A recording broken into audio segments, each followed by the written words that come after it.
คนไทยเขาก็มาเด่นมาเที่ยวคือกันส้มดิวแบบธรรมศาสตร์ด้วยนะมือได้ฟังแต่ที่มันจะสีได้ไอ้ถ่ายเนี่ยยังใครทั้งนี้วะเข้าแล้วทุกคนโอ้กับวิวผู้สลาวเนาะตั้งผูกกะแม่น้ำคลองพักนึงเศร้าโหครั้งแรกวัดสันซะขึ้นพอเดียวใกล้ฮอดเดียวใกล้จะเป็นลบเดียวคนธรรมดาเป็นสภาพขึ้นมาย่างขึ้นมาเนาะแล้วก็วิวทั้งผู้สลาว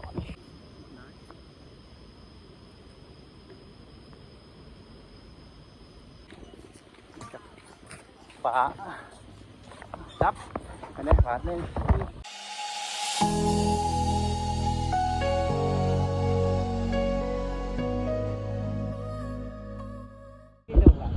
ได้ส้มหัวโตอ่ะยุบใส่ถุง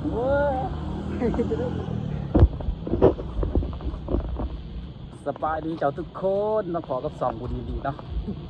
คลิปนี้สิพาทุกคนมาส้มวิวบรรยากาศอยู่ผู้สลาวเนาะเพิ่งผู้เดี๋ยวสิย่างขึ้นไปเนาะย่างรอพระเจ้ากะมาเดี๋ยวมาเที่ยวร้ายกันเนาะเดี๋ยวสิย่างขึ้นไปเลยเสื่อมแดงๆเนาะทุกคนโอ้เปิดหูเปิดตาทุกคนเลยหลังจากที่เฮาอยู่ในสวนนี่หัวอะไรมาเด่นอยู่พูดสลาวกำลังย่างเกินโอ้แซงเก็บต่อเลยว้าวมาหอดพูดสลาวเลยมีแต่มาสื่อโทรศัพท์เนาะกะขึ้นมาเด่นด้วยประมาณว่า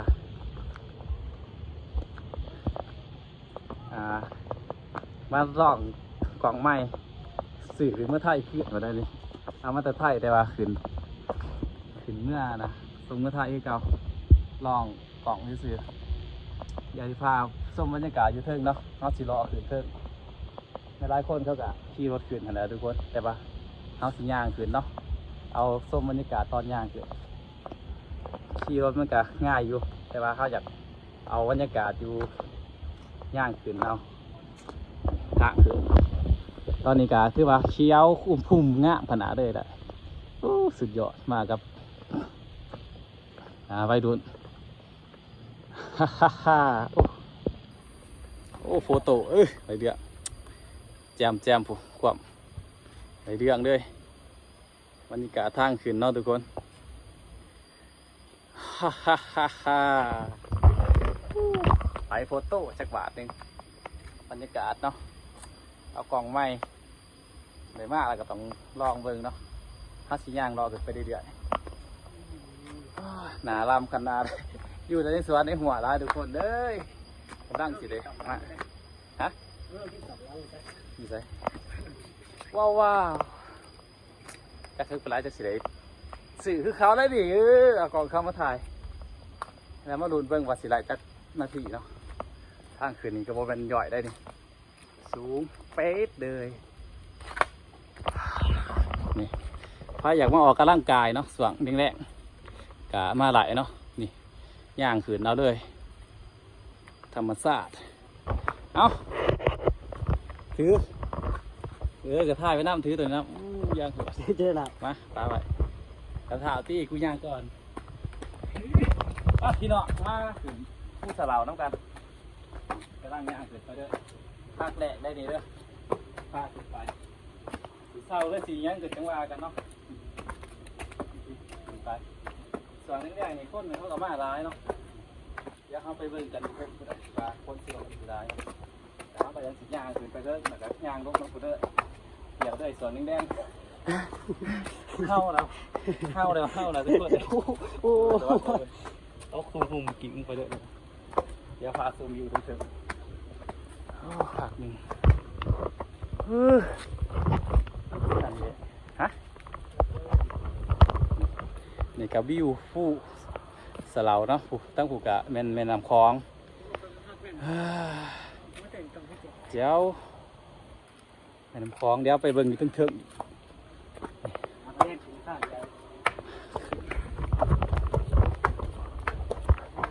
สภาพตอนนี้ก็คือว่าเริ่มเมื่อยแล้วทุกคน บ่ธรรมดาเริ่มเมื่อยซะเหลือเกินแล่นแห้งเมื่อยออกกำลังกาย ออกกำลังกายหน่อยหนึง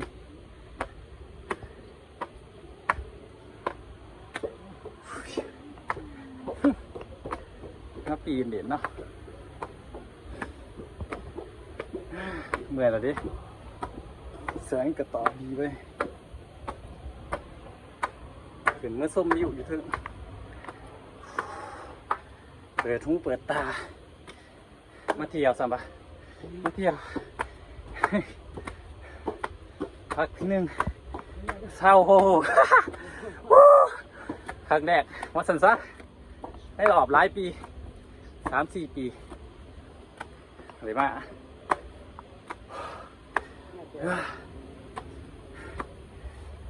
ดอยขันที่ดอยวันนี้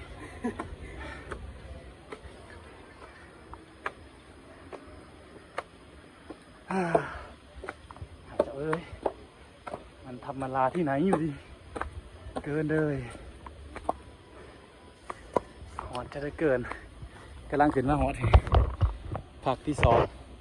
2ผัก1อุ้ยเสาโฮโฮเป่าผู้โมเมนต์งูเห่าเป่าด้วยวะได้ ฟูโคตรเหนื่อยพอดีตะเวนตอบเลยไม่อยากขึ้นไปต่อเนาะว้ายมันฮ้อนซะเหลือเกินขาที่ย่างโบออกวันนี้แล้วย่างสิได้พากปีกก่อนนะไฟเรียบพากอยู่วันนี้เดี๋ยวยังขึ้นไปต่อครับย่างไปเรื่อยๆส่วนนี้กับปลาเขียวเนาะส่วนแต่ดูฝนมันก็ได้เรื่องประมาณนี้แหละอยู่แต่เว้นตอบดีเลยจังหน่อย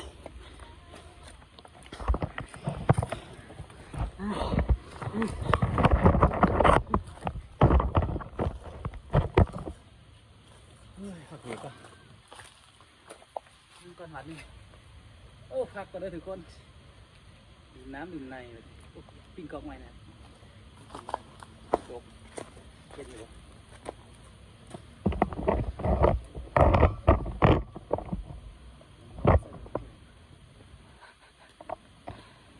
เบิ่งบอลตังเดิมตกลงกับพอดีแล้วเรา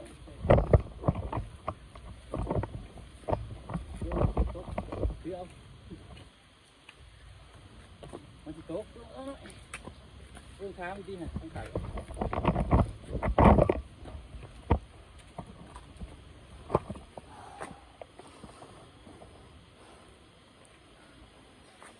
มันเหนื่อยขนาดอย่าแต่ มันมาเอาหนาพี่หนามึงไปถือหนามึงจะกินนะ กินนะดิ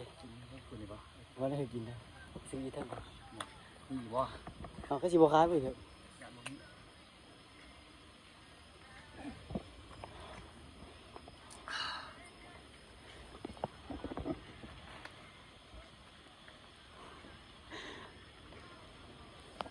โอ้เงามันเงา สุดยอดบ่ได้ซื้อผานะมะสายเย็นมะไปถึงมื้อพักกี่เทิงเนาะเดี๋ยววิดีโอมันสิยาวขึ้นไปเรื่อยๆ50 นาที8 นาทีละ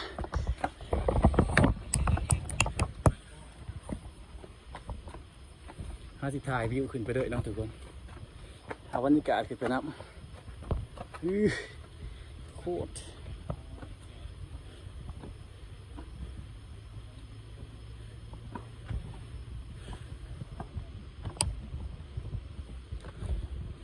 มันจ้าซะด้วย4-5 โมงทางขึ้นอันนี้แค่แน่เว้ยซัดบันไดปัดอย่าฆ่ามันไหลซะเหลือเกิน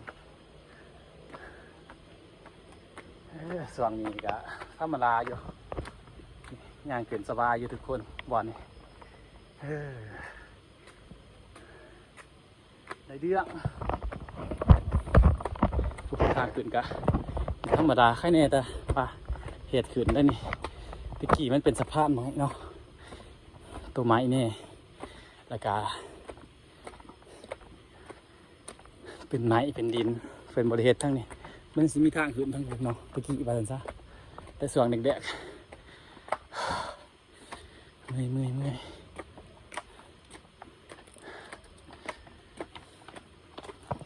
ปัดเดี๋ยวหลายคนเขากะพูดได้แน่นทั้งผู้แน่นทั้งพังเบื้องผู้กะลงมาทั้งพังเบื้องนี่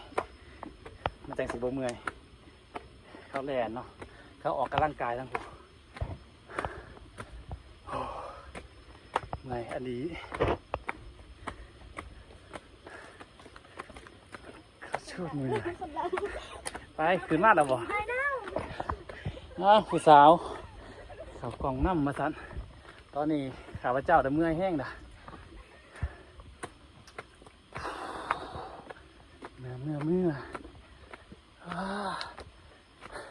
มันสิวันไหนพากสิหาเราเหรอโอ้ยเหี้ยโอ้โหมันจังซี่ละวะขาลอยเบิดสาบหัวมึงพากูมาเห็นหยังเหมือนเสร็จข้านขึ้นแต่ได้นี่คักยับย้อนยับมาหอดนี่เพิ่นกับปลูกต้นจำปาใส่แคมทางนะทางยางขึ้นไปยังสิว่าออกห้อยละปาดหอดใส่เหงื่อแตกฮะยังอยู่ฮะโอ้ทางขึ้นฮะตายแล้ว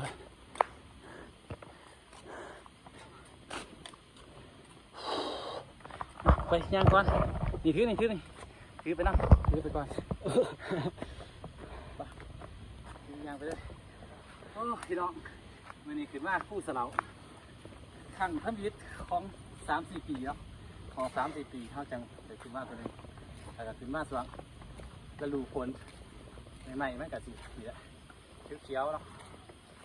ธรรมศาสตร์ดีคักหลายเงื่อเตะเสือนี่สิเปียกไว้ซองเลยขึ้นทอดอะไรนี่ดิฝ่าองค์ไงดีเถอะขึ้นพอเดียวใกล้ฮอดเดียวใกล้สิเป็นลบเดียวพอธรรมดาไก่หอดเดียวก็เลยเนี่ยใครไม่เห็นไรกลายเป็นอะไรที่ตัดไรถึงแล้วพุทธเล่า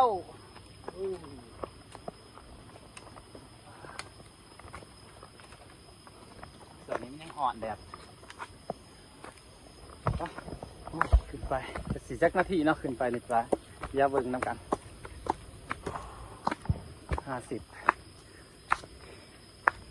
50ว้าว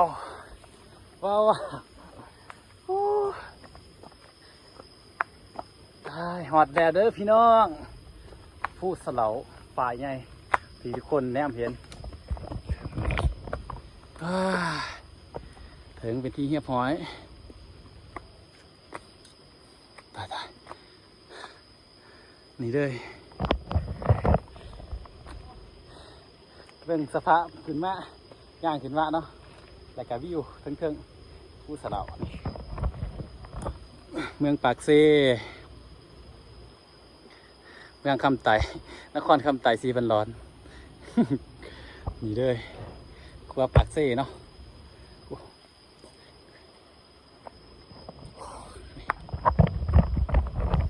ถ่ายเขาก็ขึ้นมาหอดแต่ว่าความเมื่อยนี่ก็เมื่อยชิบหายหอนแหลดเลยนี่เมืองปากเซ่ครับตะเป็นสีแดงแล้วก็บวกกับเมืองปากเซ่เลาะขึ้นไปเลาะขึ้นไปเรื่อยๆย่ามันค่อนจ้าซะเหลือเกินดูค่อนเกิน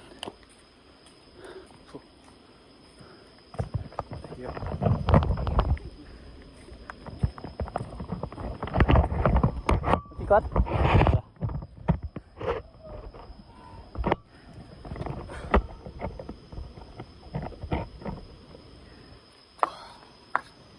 หอดละนี่คือผ้าใหญ่ถึงผู้สละอุปทานนาย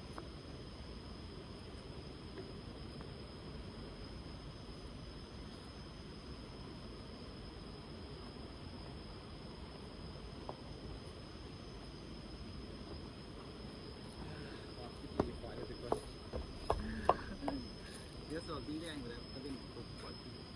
อากาศจะสีแดงแต่ว่าช่วงนี้บ่ให้เบาด้วยพวกหัว แต่ไม่ใช่คำนั้นพอดีมากนะถึงวันเมื่อไหร่ โอ้พอดีไปนั่งขาจะมาถ่ายไหม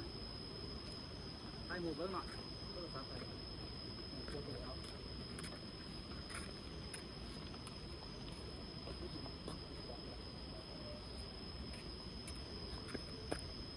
ว่าเปิดแต๊ะโต๊ะขึ้นไป ไกลเลย ไป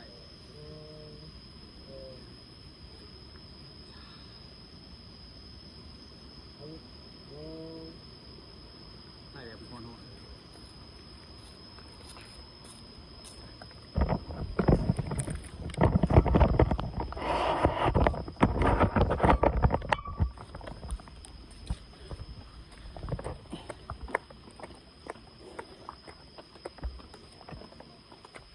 ครับผมบอลใส่เนาะเยอะหอดกระสูจ้า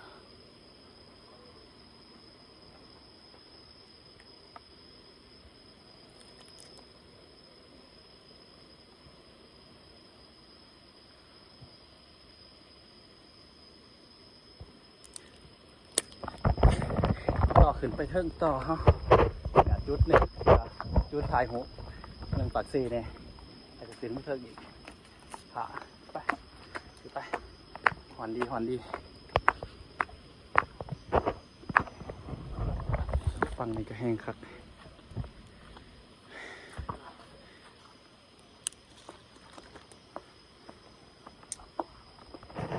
ผีเดโอ้เขาเอารถขึ้นมาผีเด้อทุกคนหลายขนาดอะ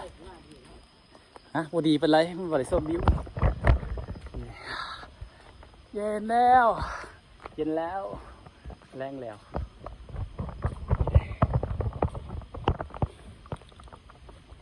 เห็นไหมเดี๋ยวกลับมาจะมาถ่ายเอาได้สีมีร้ายเนาะ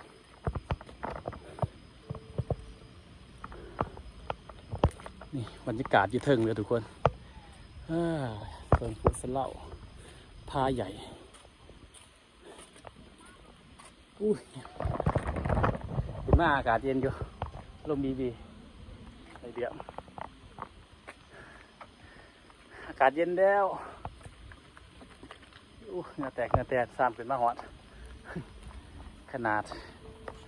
ภูสะเล่าเมืองพนทองแสงจับประสักเนาะทุกคนรีวิวแบบไรให้มันมวนนี่เลยเบิ่งไปเรื่อยๆหอดเกินหามรถใหญ่กับรถจักรรถนี้ขึ้นรถเข้ามากระบัดผู้ทะลุยังวะฝากเปิดตังไว้แต่ล้นแล้วนะหลายปีแล้วไปฝากย่างไปฟังมันเลย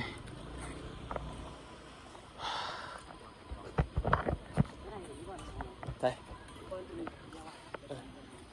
กันเลยบรรยากาศอยู่เทิงเนาะกสิมีหารคล้ายเครื่องคล้ายน้ำปั้นน้ำปอกหลายอย่างคือกัน ไปอยากกินกะสั่งซื้อได้เพิ่นว่าหลายๆอย่างเลย มาลองกล่องโทรศัพท์ไหมฝาจับอันนี้ฝาหนึ่งมันคือตก โยโยโยโยโยโย ปลาสีฟ้าย่างดอกต้มเบิ่ง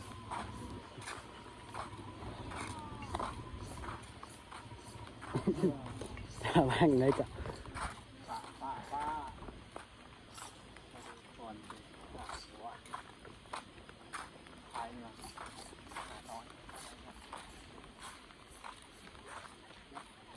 แล้วไปส้มอยู่ฝั่งส้มอยู่หัวปากซองก็ปักเซ่ปักเซ่ไปเถอะไปเถอะไป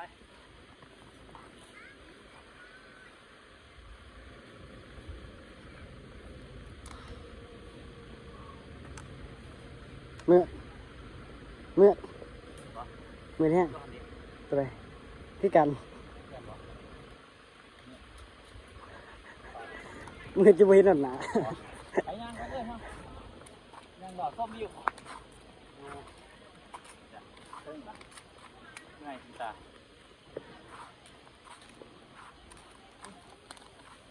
เสียแบบนี้มันหอดเนี่ยแตงวะเนี่ยเมื่อล้างเลย เฮ้ยน้ำมันเป็นน้ำเด้มันน้ำเด้ น้ำเต็มบ่เรื่องเสือไม่เสือไม่มากเลยขนาดนุ่มแบบนี้ขนาดปลาเลยย่างดอกสุกไปย่างไปย่างไปเรื่อยๆจะเป็นสะเล่าบรรยากาศรอบๆดอนทุกคนไปนี่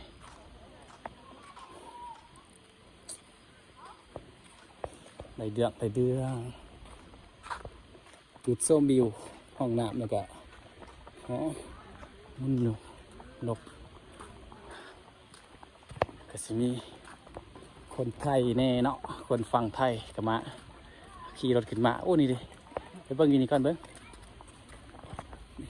บรรยากาศรอบๆโอ้อยู่นี่บ่วิวบ่คักปานใดไปห้องน้ำสิไปมาชมวิวโอ้นี่เลยขึ้นมาแล้วรถไทยนี่ดิมาแล้วกลุ่มนี้บรรยากาศอยู่ในวัดนี่ขึ้นมาพี่ชมวิวอยู่พี่คือซีเมนต์บอลโอ้ยผู้น้องมีกระไรอีกอันขึ้นมาฮอตพี่ละทุกคนบอลชมวิวเดี๋ยวสิปลาเดี๋ยวสวยงามขนาดไม่วิวธรรมศาสตร์ทุกคนขามไปกันเป็นปากเซ่เนาะหัวพ้นทองญี่ปุ่นปากเซ่พ้นทองทุกคนนี่บรรยากาศอยู่แคมป์ของนะพวกวิวธรรมศาสตร์อยู่วะเนาะก็สิประมาณนี้เนาะพูดคักวันนี้จับกล่องเบิ้มันหนักแจงอยู่ปะลองเลยเรื่องมือตื้อๆมาจากมือปะ มือแน่นะ ทั้งทีเลยมาเพียงดอกแจงไหนมาจากไปอยู่ปะ มือที่เจ้า มือที่เกาอีกยุ่งขึ้นอีก ใครยืน ฮะ ได้ยืนซ้ำ แล้วยังไม่ขึ้นอีกเตรียมไหนต้องเปิดยุ่งขึ้นไหนปะ ห่าง ว่าอะไรอีกมือเนี่ยมือจะสร้างไหมนี่แหละทุกคนบรรยากาศอยู่เทิงพูดสลาวกระสีวิวธรรมศาสตร์เนี่ยอะไรกันเมืองปักเซ่อยู่ในนี่หลายเท่ากับมหอจุนี่ก่อนฟังนะลาเกตบอกทั้งฟังแบบกินเมื่อฟังนะโคตรงามเท่จิพาย ว้าวิวธรรมศาสตร์เดี๋ยวสิไปถ่ายวิวอยู่เนาะทุกคนดิก่อนนะถ่ายรูปแล้วก็ถ่ายนะโทรศัพท์ ถ่ายวิดีโอไปเที่ยวไปถ่ายอยู่กันแล้วเอาก็นั่งพักผ่อนเศร้าเหนื่อยแต่ก็จังย่างพอดีเลยอากาศเย็นอยู่ทั้งอากาศเย็นนะแต่จังย่างลงครับเดี๋ยวตอนนี้มาชมวิวก่อนไป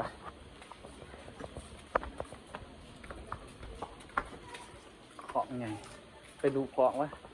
เราเป็นวะปรารถนาไปปรารถนาสิ่งที่วนย้อนเลยวะนี่เลยของไงทุกคนกับมาลูกของนี่แหละดีดิกระเจ้าคนไทยเขาก็มาเด่นมาเที่ยวคือกันหลายๆอย่างหลายคนก็มาเหมือนกลางบกสวงมันคือแดดเลยบอดชมวิวถ่ายไหมลำกับสร้างวะไม่ต้องย่างไปหัวกูจะย่างไป ย่างไปดิ กูย่างไป ย่างไปดิ ขอมึงเลยย่างไปแล้วกูจะย่างไปน้ำหลังย่างไปกูด้วยไปถ่าย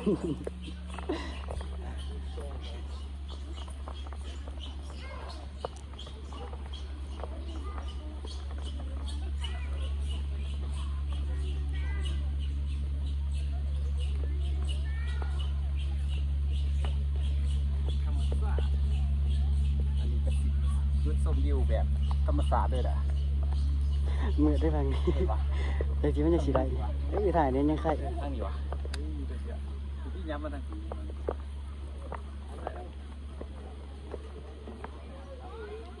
ถึงหน้าสิลำ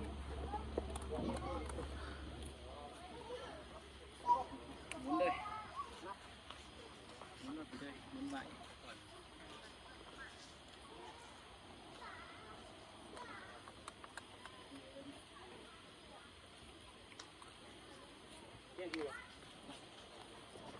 รอซ้ำนี่ก็โอเคแล้วทุกคนถ่ายหูมาเบิ่งฮะหน่อยนี่อะไรวะไปถ่ายเบิ่งถ่ายอยู่วะแจ้งอยู่วะถ่ายมาบาทหนึ่งไปหานั่งเด็ดดีกว่าก็ได้ห้อนเลย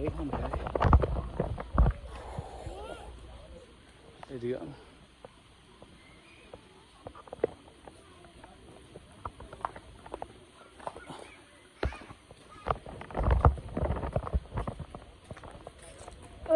โอ้ยเดี๋ยวมานั่งพักผ่อนก่อนทุกคนเลยเพราะว่ามันกับเอากับพาส้มวิวมาหลายเติบละ เขาเป็นเยอะมากนะ ฮะกะมาส้มวิวเล็กๆน้อยๆพูดสลาวแต่เดือดเยอะทั้งเมื่อยทั้งหอนแล้วก็วิวงามเติบเนาะส่วงแดงๆทุกคนเลย4-5 โมงยังได้เยอะ ประกอบมาถ่ายคลิปด้วยเลย เบิ่งหน้าตาตอนนี้ทั้งแดดทั้งลำทั้งเมื่อยทั้งหอนรวมเข้ากันเลยมาหอนนี่ก็สิขอจบคลิปไปสัตว์เลยทุกคนพอดีถ่ายขึ้นมาล้นละบ๊ายบายพอกันในคลิปนี้เนาะขอบใจทุกคนที่เข้ามาเบิ่งเนาะติดตามบ๊ายบายสมอยู่